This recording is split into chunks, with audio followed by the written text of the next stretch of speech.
Video, we are getting rid of this stock air box that the TRX comes with and replacing it with the Bwoody high performance 5-inch velocity intake.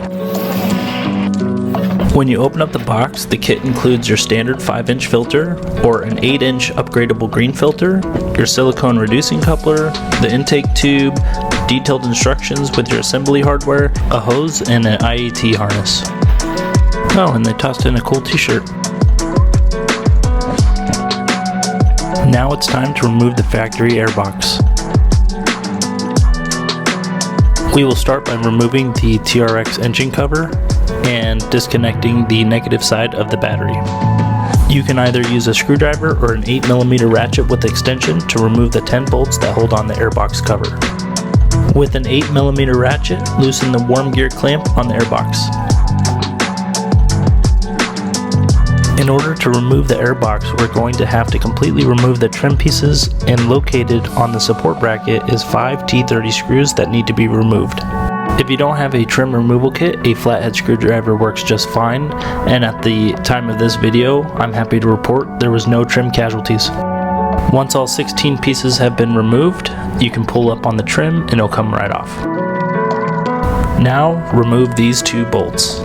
With a 10 and a 12mm ratchet, remove your support bracket. Once the install is complete, you can decide whether or not you want to put this bracket back on. I'm keeping mine off. And that is how you remove your factory airbox. Now we need to disconnect the harness that goes into the IAT sensor. And before completely removing the IAT sensor, I wanted to document how the sensor is orientated in the airbox. And this hose will be replaced with the one that comes in the Bwoody kit. To remove this hose, you're going to need a razor blade and make a small incision on each end of the line, and it should come right off.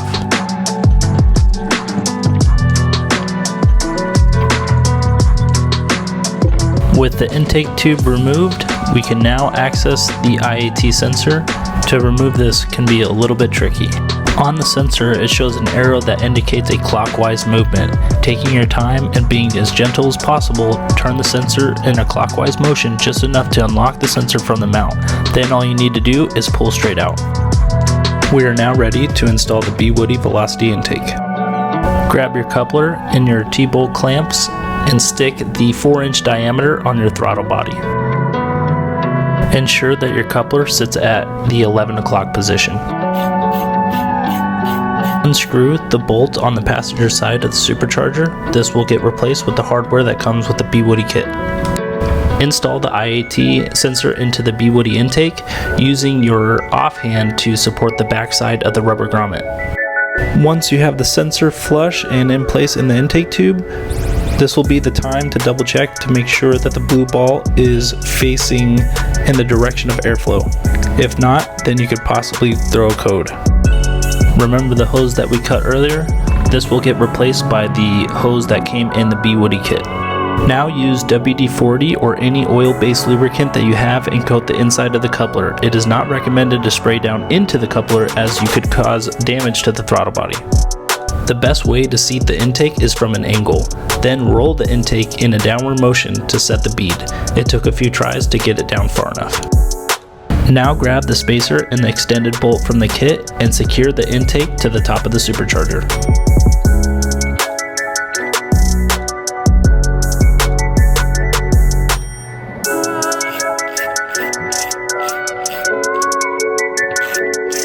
Route your hose and determine the length that you'll need to reach the intake.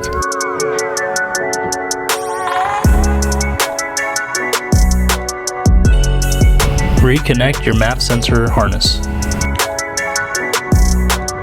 If you live in a warmer climate area, I recommend adding an IAT MAP harness at checkout. This harness is used to prevent an intake over temperature code that has been reported by customers who reside in warmer areas of the country. Located on the passenger side, we're going to remove this line, which is fairly easy, and that will give us access to the harness that we need to tap into.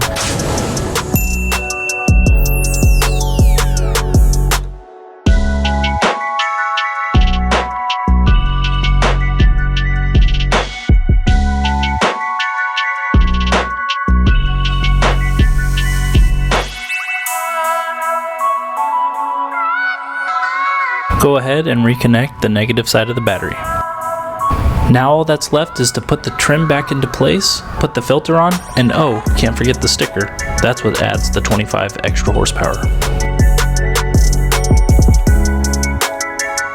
On the website, we have two different filters to choose from. You have your standard filter or your upgradable filter. They're both made out of the same material. If I was to put them next to each other, you can kind of see the size difference, which looks to me about 3 inches or so. And some would say those 3 inches matter. However, in this case, size doesn't matter. They're going to perform the same. This one is just eliminating some of the negative space in the engine bay. Here is a side-by-side comparison of the 5-inch standard filter or the upgradable 8-inch filter.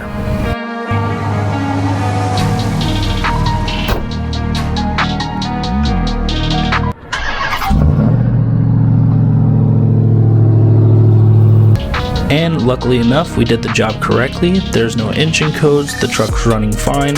I've been driving the truck for about a week now, and I've noticed anywhere from 30 to 40 degrees in difference between the ambient air temperature outside and the map sensor temperature.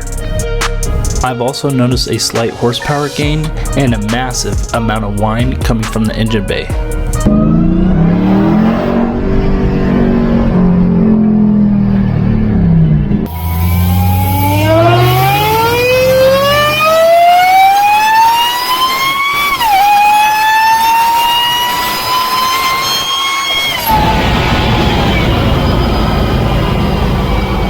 Thank you so much for watching.